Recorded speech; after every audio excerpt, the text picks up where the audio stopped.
Hi,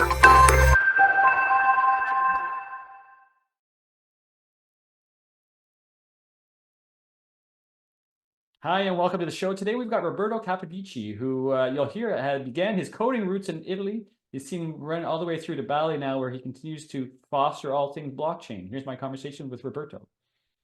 Roberto, thank you for joining us here today. I guess originally from Italy, but you're in Bali now. You're speaking to us from Bali, aren't you? That's correct. Thank you for having me in the show. I am in Bali, Indonesia, a touristic destination, and I thought if people go there for the tours, why I shouldn't go there and live there, right? So here I am. There you go. You picked paradise to live in. How long have you been there for? 20 years this year, since 2004. It's good because we're 2.5 hours from Singapore, which is a good hub for business and technology, which is not far from Hong Kong, another interesting destination here in Southeast Asia. It's a relaxed life, easy life, so it's good. It's a good life, and you've done things the right way. So happy to have you here. Thanks for joining us. And I guess you grew up in Italy, right? Originally from Italy. I was born and grew up in Italy. I grew up in Venice, in the mainland part of Venice, in Italy.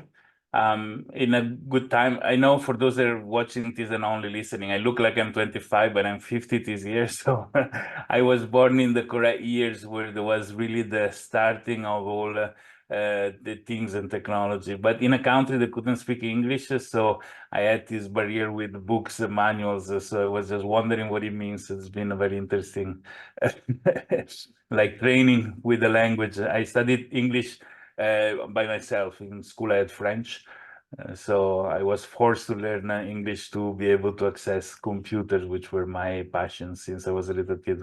Yeah, from a very young age, right? What originally called you to it? Obviously, you were just from day one absolutely mesmerized by what you were seeing. Yeah, I was about 5 years old when my father showed me this pocket computer. It was a Sharp PC 1011, I think. And he was asking, "What's your name?" in Italian, obviously. So based on the answer, if he was writing Roberto or Robbie, which was the short, he was saying, "Oh, I'm so happy that you're here." If it was writing, he says, "I'm no interest in talking to you." And I said, "Oh my God, this thing is magic. I want to understand." So my father showed me the code. I confiscated this thing from my father. It was basic code, basic as a language name. It was basic also in the terms of how you code it. And this took me so much. Then they bought me a Commodore VIC-20. It was a small personal computer, one of the first that existed, the Spectrum ZX. I had them all with time. And I started learning coding in a way that today, unfortunately, nobody learns anymore because computers were so slow and with such a little amount of memory that you need to be precise in your coding, don't waste any line. So it was really an approach in coding that required a lot of, it's like writing on crystal, very delicate. Now computers are so powerful, the developer can write some bad code that they still run anyway. And really, it grinds my gears is something that I cannot tolerate because I like when code is written properly, right? It's fascinating to see that evolution, right? And as you say, we've got a lot of very chunky code now. How are you seeing the impact of AI on, I guess, the quality of the code that's being produced? That's, I first, before even going to the AI things, that is a very interesting topic, when it comes to software development. I was hoping that IoT was bringing a new wave of good developers because IoT device have a very small processor, very small electricity, and it requires to be coded properly. But in a way, I've been wrong. There is so much bad code for actually so much worse code for IoT device compared to the code that there is for application on the mobile phone, the computer, because it's developed once, it stayed there, never updated.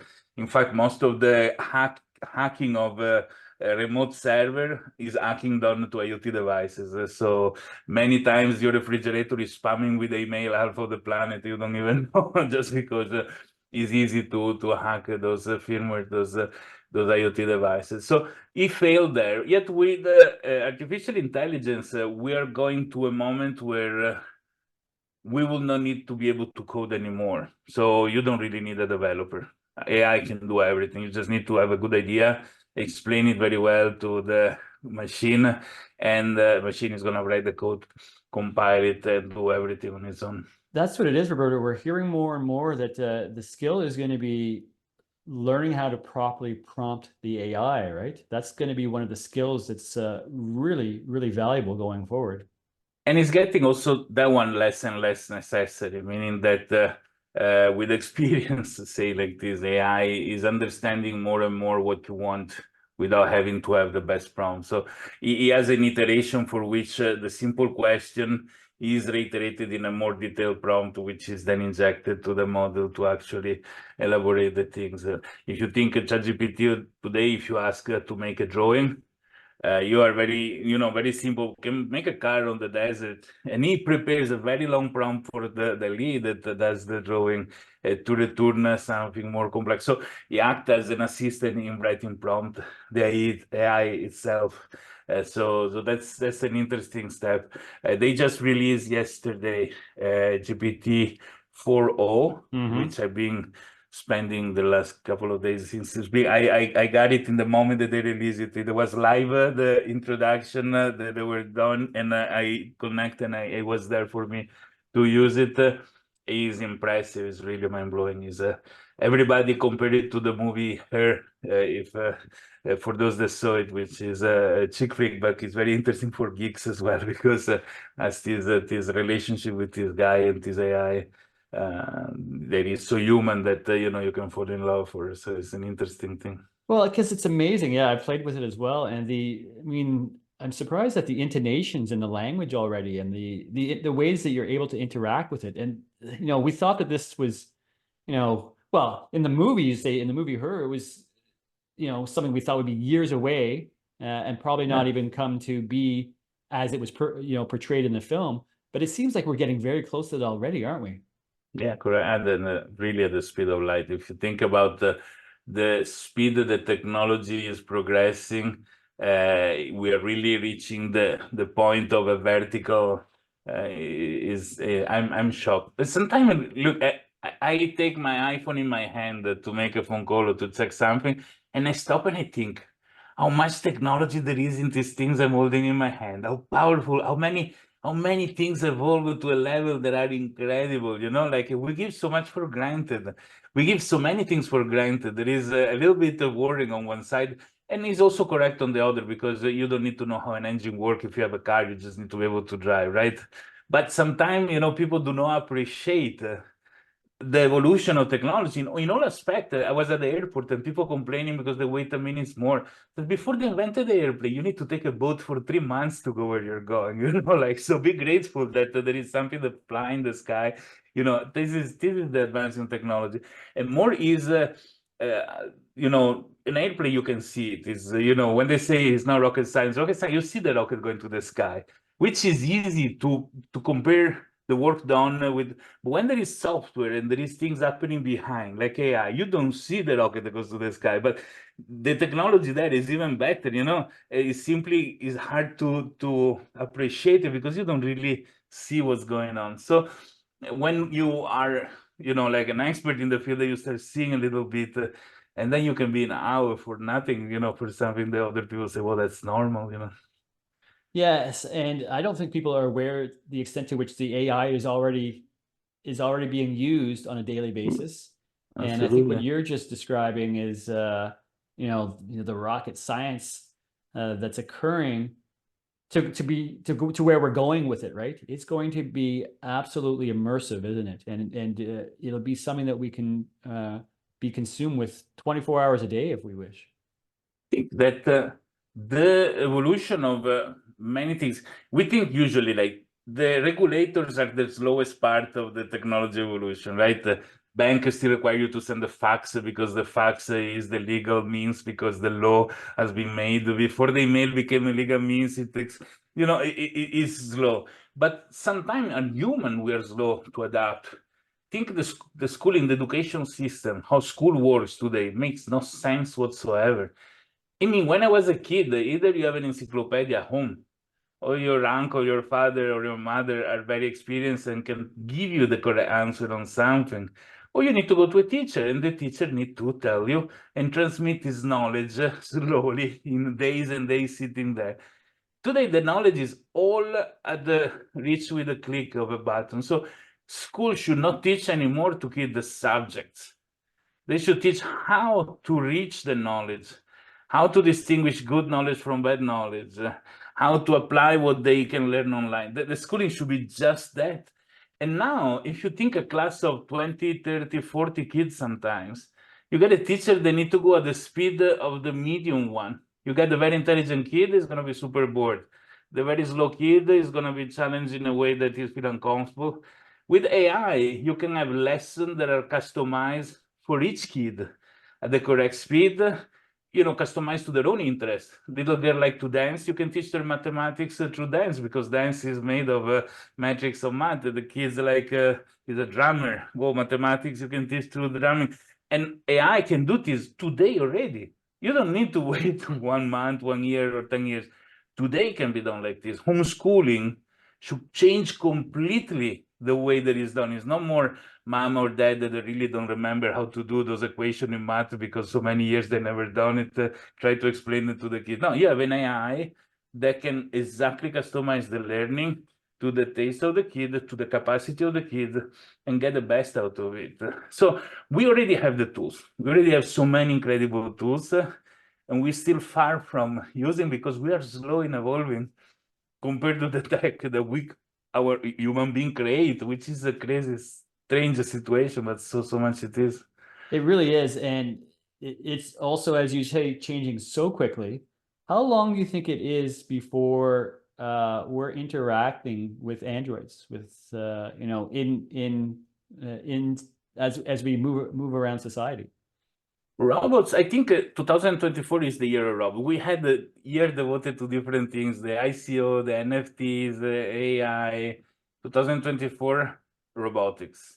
I think we end up to have already some potential robots that people use or in production line, which is different from a robotic arm that was pre-programmed to do fixed movement. We're talking about the arm with AI behind. They choose what to do best. It's a very complete different, because in terms of robotics, we did a lot of progress. We have the artificial muscles. We have robot that move with the hydraulic, now with the engine to make noise. But there was never a brain behind it, right? They can. So developers were there trying to bring the best out of this mechanical part, that is very dumb on its own, even if it's super advanced. So now the marriage of AI to control the mechanical part can brings to incredible aspect, because they learn as they go. So they learn by imitation. It's really like a little kid that is just born. For whoever is a parent, that 0 to 3 to 4, kids just look at the parents and copy. It doesn't matter what you're telling them. And the AI behave not much different, So it is beautiful. It's scary at the same time because we really don't know what we're doing. Yeah, and scary, not in the dystopian sense, but scary, like to think how it's going to be. How long do you think it is, before we have that sentient being that people are saying is on its way?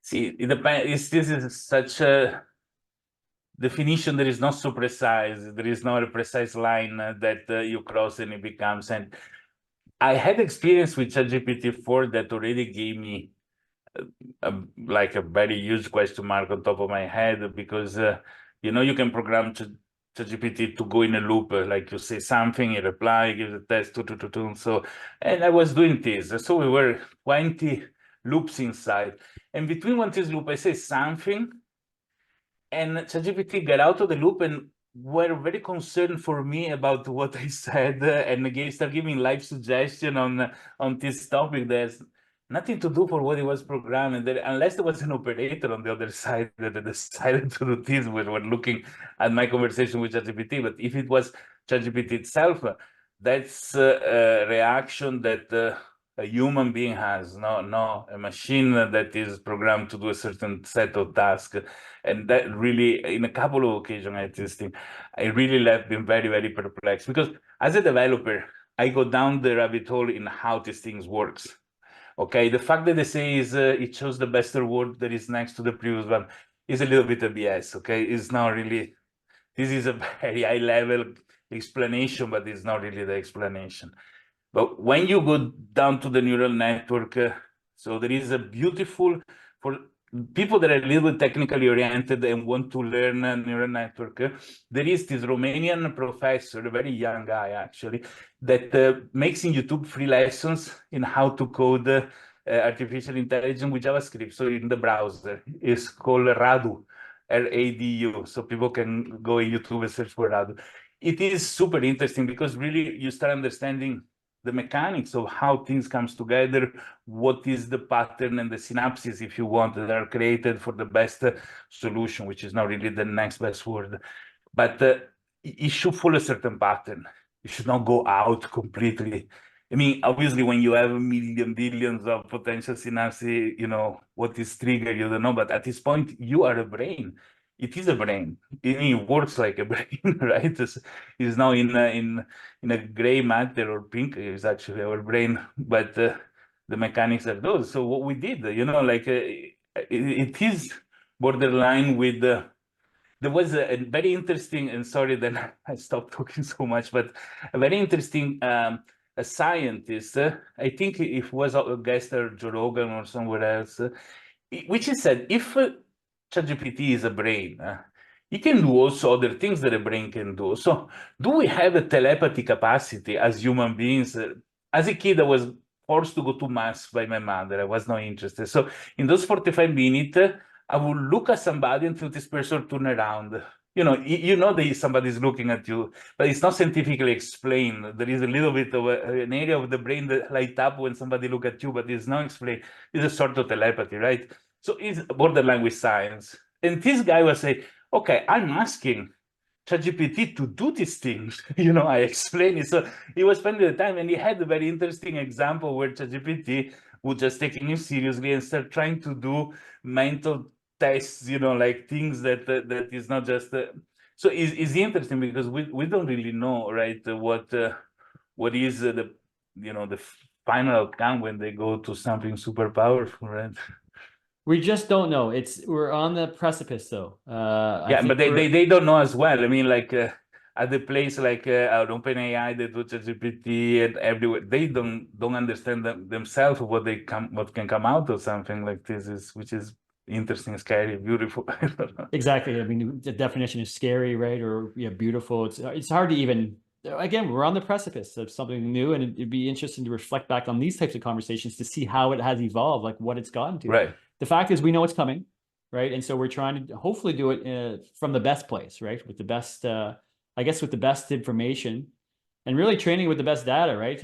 You've heard people like Elon say, like, we have to train it and understand that this is going to occur, and give it's got to hear the good and, you know, the light and the dark, right? Absolutely. And hopefully But give there it is the also right two guidance. things. If they already come out with something like what they call it Q with OpenAI, with this, you know, sparkle of intelligence, there is, you know, common, they will not release it immediately. If you have a product that everybody's buying, even if you already have the product that you can release 1 year on, you just pay attention to the competition. But you will release it a small update per time because that's how you monetize. You burn yourself if you just go and release the last version when you have a chance to release 3, 4 more versions between now and then, right? So until you heard that somebody is doing the same, then boom, you do it. As soon as you see ChatGPT with ChatGPT 4.0, does all these visual things you can see. Google the day after made a demo that they do the same thing, right? And the first demo was a fake, which was horrible. I don't know what went out to do something like that. But now, so since with the Gemini Plus, they are in the correct direction. Yeah, I think that's where they're now. What happens when I mean, at some point, it's interesting you speak of, you know, subsequent releases, but at some point, I believe the thinking is they're going to just lose control of it as well, right? Is it not going to just take on its own, if you want to call it, I mean, we're getting into philosophical things here, but take on its own life at some point here? Yeah, as unplug, there must be somebody paid a lot of money to stay next to the the plug because we can run model. I run a lot of models in my own computer.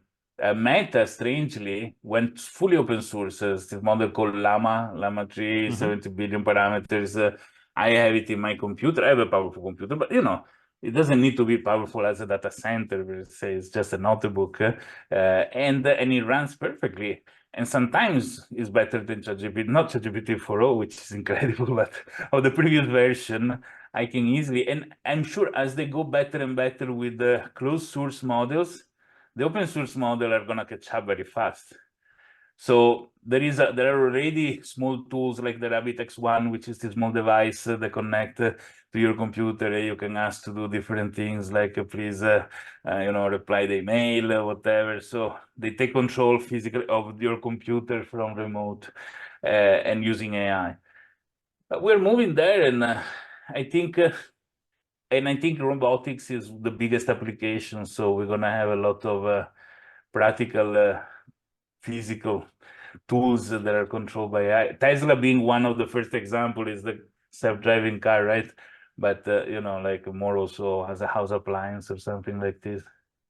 We're going to see all these things, and then I guess one of your expertise is maybe we'll shift the conversation to the use of blockchain for this, right, as well.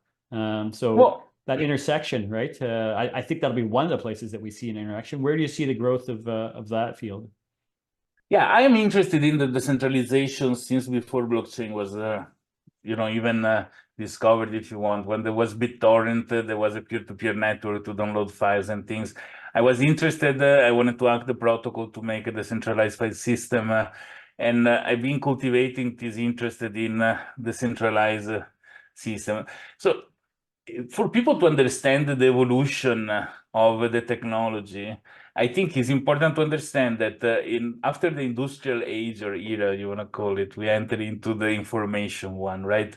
Which means we went from analog to digital, from the VHS to the DVD, from the cassette tapes to the MP3, from all those evolution. And with the internet, we can stream and distribute these things. And digital means such a quality that the copy is identical to the original. In fact, the music movie industry, we're not so much concerned about VHS or cassette tape, because after 3 or 4 copies, the quality was gone. So people will buy original. But when digital come out, you make a copy, then it's identical. So they become a little bit more concerned. And the thing is, with an MP3 file, I can make 10 copies, I give to 10 friends of mine, and we have 11 MP3 files that you don't know which is the original one, right? So the big revolution, the biggest important things that the blockchain brought in, used for the cryptocurrency, but used for many other things as well, is that in this era of copy and paste on digital, you can create something that is unique and singular. I can now make a copy and paste of my Bitcoin giving to you. If I could do that, Bitcoin was worth 0, right? So once I give you my Bitcoin, I don't have it anymore. Better understood with NFT. I make a piece of art, you can copy my JPEG, the monkey things, you can have them all, but who is the real owner? So the blockchain allows you to say who's the owner of this monkey. And here is the biggest revolution, which means that you can put the title of ownership of your car in the blockchain, right? And selling the car means just transferring this title to the other person. You can put the ownership of anything, right? Any real world asset. You can assetize things. So there are millions of use cases that are very interesting and new, which also we didn't evolve enough to understand and apply, because culturally we haven't grasped the value of this thing yet. So that's why I do a lot of sharing in this aspect. But nonetheless, what is documentation flow? What is quality of identity, the cryptographic signature, etc., the blockchain has. And remove the man in the middle. With Bitcoin, I can send somebody Bitcoin. I don't need to go ask to the bank.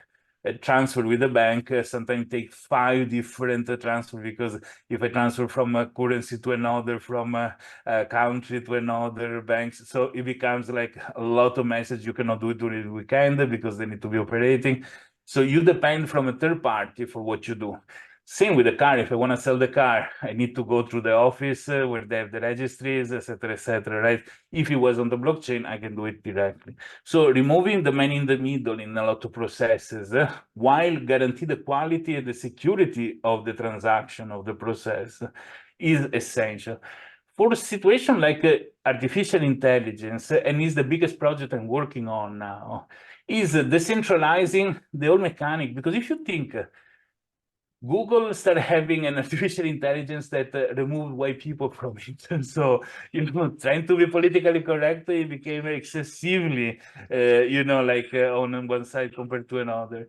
And on the other side, you have political agenda that are, I'm happy to talk bad about one Yeah, and we political may not even know person. what the agenda is, right? I think that's the Right. point, right? Or So it's just who is training Right. these things know very well what they're doing, unfortunately. So if you decentralize these things, rather than one big data center with 1,000 computers, you have 1,000 people that have one computer at home, and each of them can be putting whatever they want inside, even extremist things. Unless all 1,000 are extremists, which means is what people is, and then you take it as. But if it's mixed enough, then you can have an agent that can extract the medium, and the whole thing's self-educated to be, average. And in this way, you have the most democratic opinion, the most correct response. So artificial intelligence, for the power that is representing and what is going to be needed to be decentralized, because it needed to be by the people, for the people, and not by a large corporation that is friend of somebody else, etc., etc.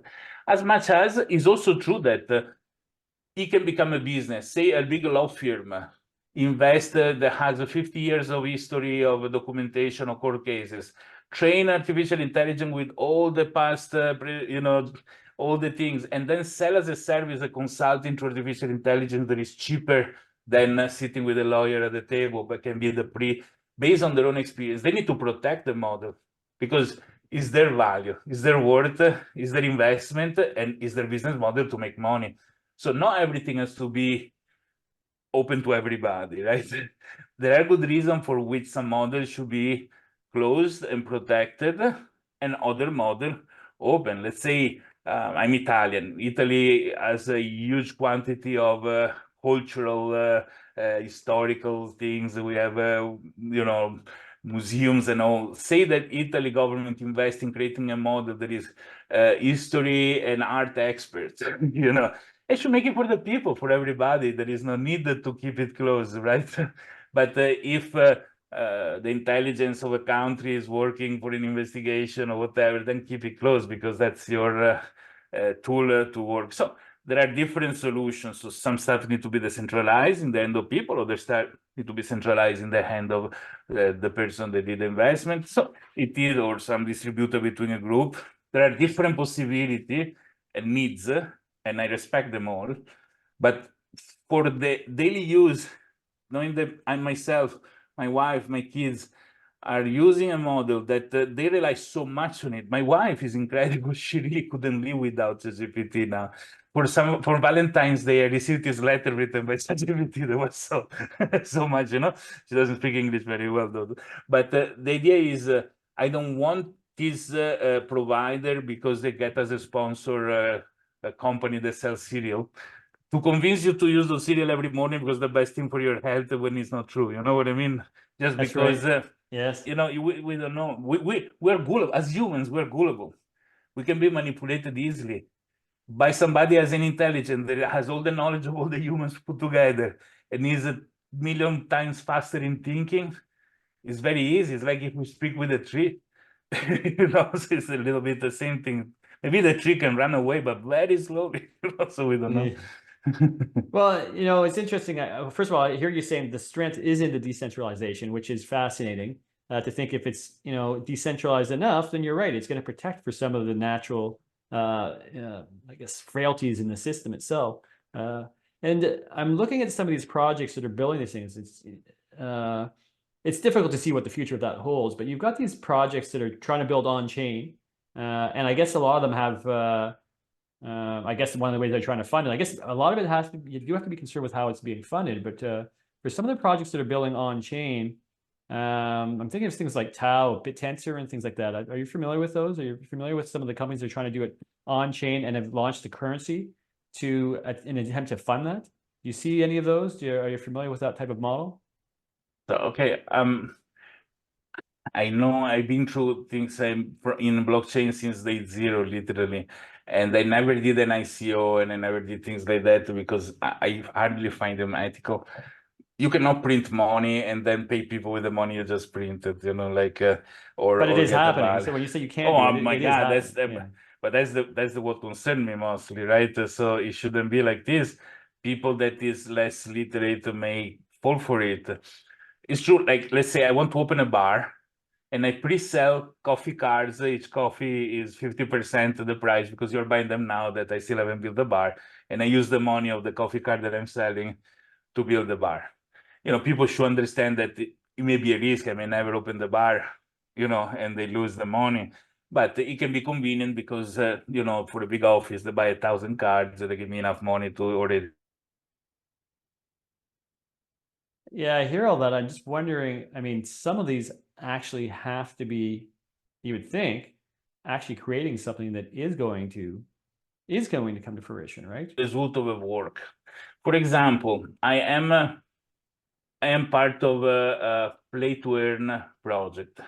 Play to earn sounds like a scam by the name, because what you use to pay for people that play, you cannot take out of a box something that never went in the box. But if you have a work done for something, so if our project is Flight Simulator. Flight Simulator is not even a game, because a game I consider something you sit and you play a game. But the Flight Simulator, if you don't know how to fly an airplane, you cannot move from where you are, right? So it requires knowledge, learning, and then you fly 1 hour and you get one token. Now I'm saying just an example. This token can be used to claim the property of an airport, for example, rather than to get something else in the game. Now, if you want to sell this token, you sell it for what is worth 1 hour of your time flying, because there is no other way to generate this token. They're not printed out of nothing, right? So as I work as a waiter in a restaurant and I get paid for my work, the money that I got is my hours or 5 hours spent at the restaurant. That's the money, the value of the money that I have in my hand, right? Which commonly used to buy grocery at the shop. The mechanics has to be identical. Then you can create an economy that is correct and self-sustainable, right? So the work done by somebody need to create a product. You give a token, product has to have a value that can be resold to somebody for the token. And then you have a circular economy that can be better than those countries that keep printing Yeah, money. and I mean, I think that's theoretically, I mean, to the extent that people are using existing currencies, that's, I think theoretically what is occurring. There's a lot Because there of, is always somebody that want to cut short that's right. and is able to pay real money to obtain these tokens that people earn flying. So these people is gonna have actual cash to go eat a pizza with friend for flying the airplane, right? But obviously, if you don't have this aspect, then it's limited to that. And the beauty of blockchain in gaming is also the fact that let me explain in 2 minutes the difference between Web 2 and Web 3. Because many people think Web 3 is a blockchain, is a metaverse, but it's not very clear. So in Web 2, we go, what was web? We go on a website. So we go in a server, and there is the HTML, there is the hyperlink text, markup language. I click somewhere and I go in another website. So I created this World Wide Web of websites that are interconnected, and I can follow this path. But me, as a user, I'm not part of this. I'm just consuming this thing, right? Web3 is the same thing, but with my identity follows me along all this website. And my identity is cryptographically provided by a blockchain. So what you can do, if it is a game where I appear physically, if my identity says I have a green jacket and a blue hat, I change 5 games, I'm gonna be always with the same avatar, maybe with a different graphic design. And even better, if I earn one's word or the token or whatever in a game, and the other game is compatible, I can use this word that I had in the previous game, also in the other game, and I can sell it to somebody.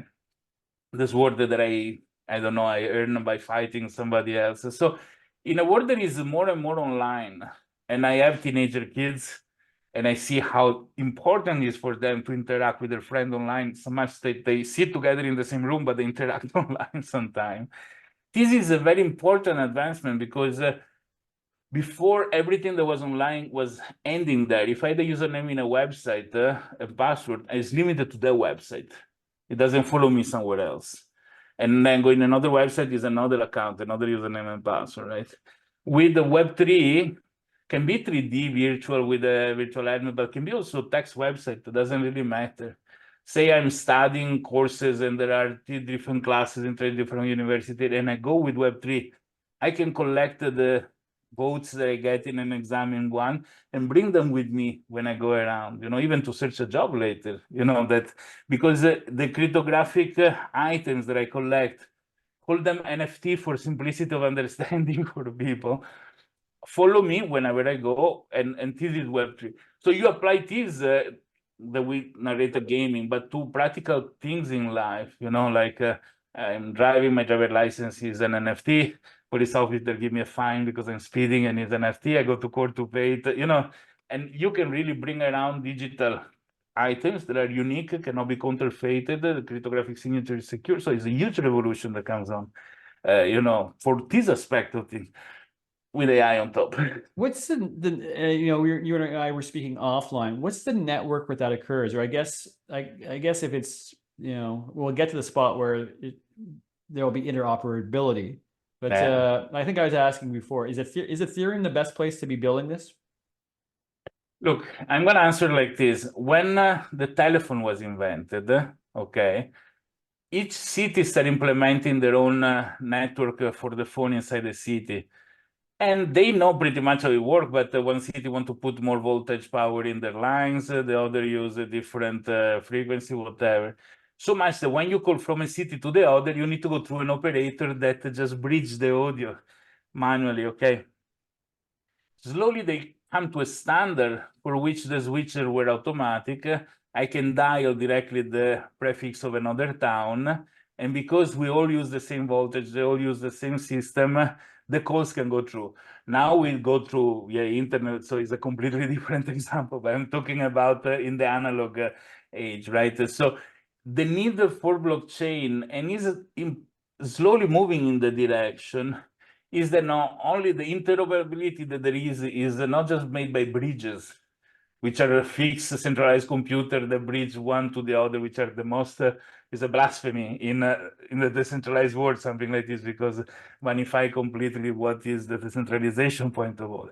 But the new platform that come out are compatible, so understand the transaction of the other, can read, so they are like a sort of animal that lives among the different blockchain, and slowly as we get a new version, a new updates, it's going to become a unique plate where everything happens. In some with more specialization in certain things than other. You asked me Ethereum. Ethereum has been a huge revolution because brought the intelligent aspect to the transaction. So, I don't have to stay to explain smart contract to people, but the premises on which this is made are not the best in terms of stability, security. There has been a lot of cases people lost a lot of money because they updated the virtual machine and the software done for the previous version worked, the new version doesn't work, so people cannot access their funds. So the code was even okay. Or people publish some code that has a bug, an issue, like happened with the DAO, and people start stealing the money. And now they say, they can make a special contract that you can update the code. But if a single person can update the code, I cannot trust the system anymore. At the point it's centralized, right? So what's the point? I need to be, sure that it's stable. And so the actual solution should follow the normal evolution of a piece of software with their own alpha release, beta release, and then become fixed. New release people are set to use or not. And they should be coded in a much more complex, like compiled C or Rust, like as application. And some blockchain are moving in that direction. So we're still at the moment that some cities don't even have the phone system, or they have a telegraph only, and some are implementing a new one, trying to find the best thing. So we're still in the early days. Because why we didn't evolve so much? Two problems, I think. One is because Okay, and I blame Ethereum here. Every developer that want to enter blockchain, find Ethereum, you can make smart contract with Solidity. Why should I go down the rabbit hole to see how the consensus mechanic is made? So nobody went there, very few people. And second, because so much money to be made with all these DeFi contracts, and so people is interested in money, so they focus there. Very few are devoted to the evolution of technology to go down and do the innovation. And right? I hear that. It's interesting from your answer to my question. Like, am I hearing you say that I recognize we're early, but are you saying that the blockchain does not yet exist that's going to be used? Because I have to question whether there's a network effect to this, and that's why Ethereum, for lack of a better blockchain, is becoming less standard. It's not a matter of marketing at the end of the day. As people ask me, like Bitcoin has the worst security system because proof of work is, you cannot attack Bitcoin simply because it's so popular that it will cost. So it technically is possible to attack it, but it's going to cost you more to attack it than the money that you can steal by attacking it. So it doesn't make sense to attack it, but not because it's secure by definition. It's secure because it lives in this balance. In fact, minor chain, proof of work, like Ethereum Classic has been attacked double spent so many times because it was very cheap to do so. More, the money you can steal are much more than the money that it costs you to do the attack.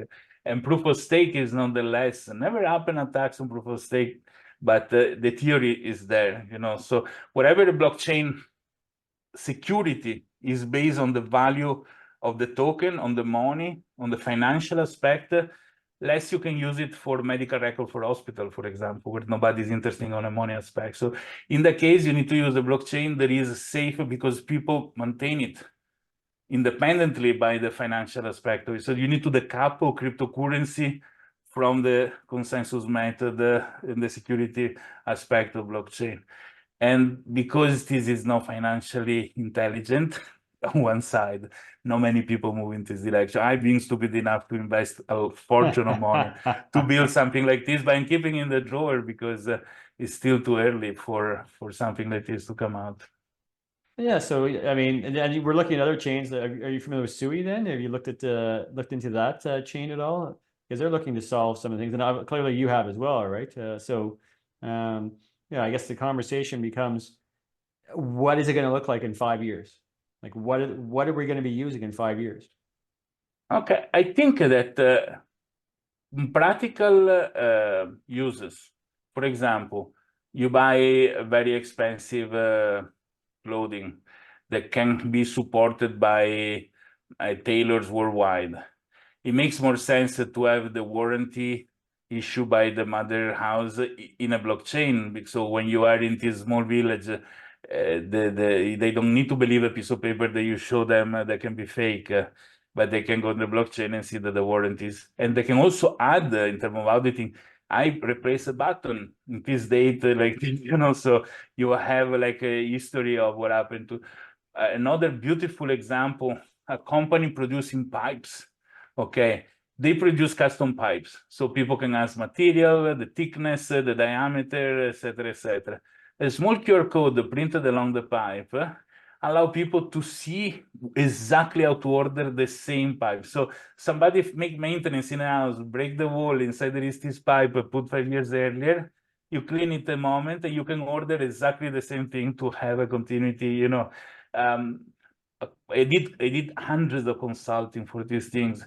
A company doing a laser component that is, a X-ray component that you use in the airport for security, in the hospital for machinery of anything. They have a factory that produce, and their product are installing machinery that goes in any corner of the planet, and they have no clue, maintenance done to them, what machinery they're part of, etc., etc.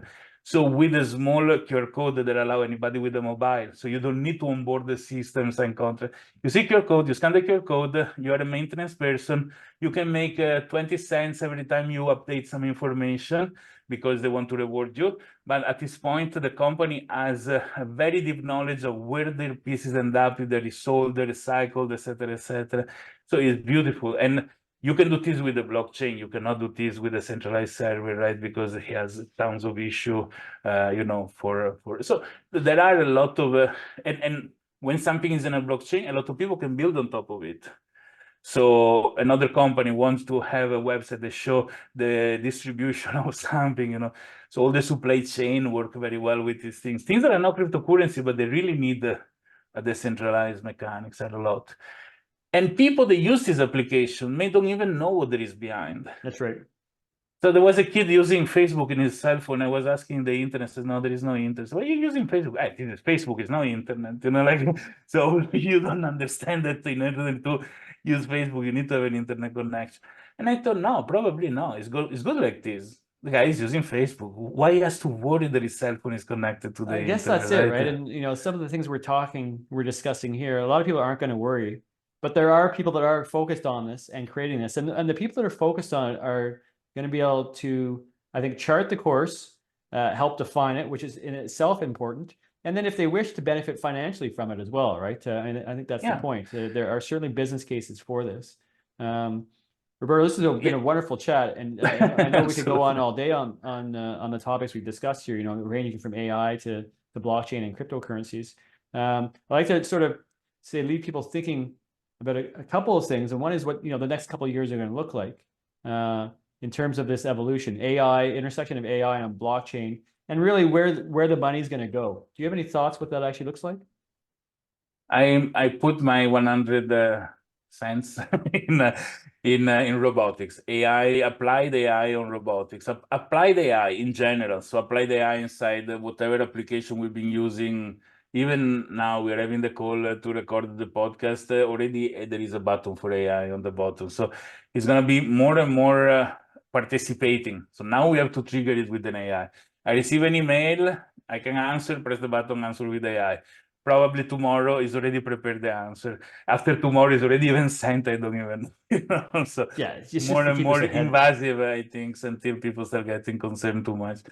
Yeah, it's just what the case is, right? It's just fascinating to think. I look forward to checking in with you as to how it does evolve. What's the best way for somebody to reach you if they were interested in learning more, some of the things you're working on, perhaps also touching base with you on a consulting basis? Yeah, we can leave in the description my link to my LinkedIn, which is the social media for business. My short domain name to reach most of my stuff is rcx.it. rcx.it, like information technology, or like Italy, because I'm Italian. RCX, which is the short version of my name. So that's the best two ways. But if somebody has my full name, Roberto Capodieci, there are only two in the planet, so just easy to find me. There's only one on the planet, two at the same name, perhaps. There's only one on the planet, and of course, we'll have all that in the show notes. So thanks so much for that, Roberto. I love to end these episodes with one thing that somebody listening can take with them through the rest of the week after this episode is dropped. What's something that's really made a difference in your life? Something you've heard from somebody or something that you've seen recently that if you were to pass on to others, maybe of assistance to them in theirs? Well, nothing to do with technology. I'm a lucky father of 4. Becoming a parent has been the biggest revolution in my life. And it's fantastic. In technology, I would say internet, decentralization, and now artificial intelligence. Those are the 3 biggest steps. If there are a couple that are afraid to have kids, we need to, the planet is depopulating, we need to have kids. So it's also fun. It takes 2 minutes, but it's fun. So I suggest people to go in that direction. Oh, wonderful stuff. Roberto, thanks so much for your time here today. I look forward to the next time we get a chance to chat. Thank you for having me.